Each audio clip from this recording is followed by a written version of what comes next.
Good morning, it's CJ, and I'm actually still sitting in the car because it is just dumping here at Squaw. We're only supposed to get a little bit of snow, but it's starting really early, so that's a good sign for an early season. So what I want to talk about today, earlier this fall at one of my Ski Instructors Association trainings, the question was posed to the group, what is women beginners' greatest fear? And there were probably 100 people in the room, and of course it was everything from falling to getting hurt. And while those are certainly fears, the number one fear was getting cold. And frankly, I guess I never thought about it because I'm a bit chilly when I'm out on the slopes, but I was giving a lesson just a few days ago to a gal, and she was visibly cold, and it was really tough for her to continue to perform as well as to enjoy the lesson. And frankly, it's a private lesson. She paid a lot of money for it. So here are a couple of things that I want you to take away when you're dressing. And this is good advice for us gals or for gentlemen too. Number one, if there's one thing I want to tell you, it's dress in layers, dress in layers, dress in layers. So I'm going to start us from the bottom up.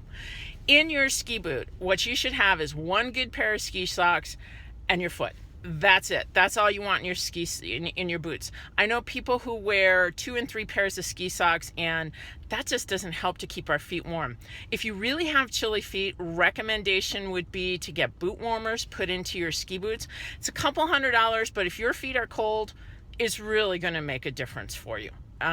The toe warmers, they don't really work because they tend to bunch up in our feet, and they're just pretty uncomfortable inside of the ski boot.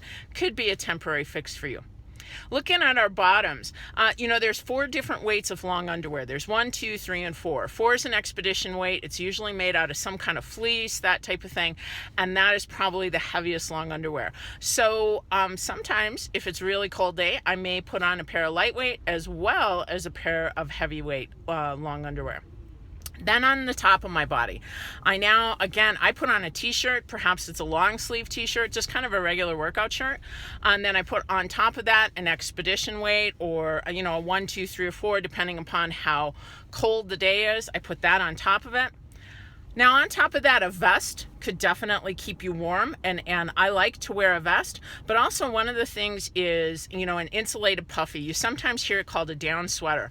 I don't use down personally, but down, or there's a lot of great polyfills, and it's an insulated layer. So I happen to like the insulated layers a little bit better than I do a soft shell. And then, of course, you put your ski jacket on top of that. Don't forget about your head. You can put something on under your helmet, like a little skull cap. It also helps to keep the hair out of your way, as well as a warm helmet. As far as gloves or mittens, put on the mittens. Mittens are way warmer than gloves happen to be. One of the other things I like to do is I buy my mittens a size bigger, and I get a small, very thin liner to put under those mittens for those really chilly days. I even get hand warmers. They're about $1 a pair, and I throw them in my gloves, and they keep my gloves nice and toasty. So those are just a couple of the suggestions for you to help you to stay warm. Remember, look at a weather forecast, and if you dress in layers, the thing is, if you dress too warm, you can always take it off, or take an additional layer with you, put it in a locker somewhere, and you can put it on afterwards. So I hope you're going to stay warm out on the slopes today. Come and join me. It's going to be an absolutely awesome season. If you've got any questions, call or text me at the number below. You got my contact information, but hey, let's go skiing.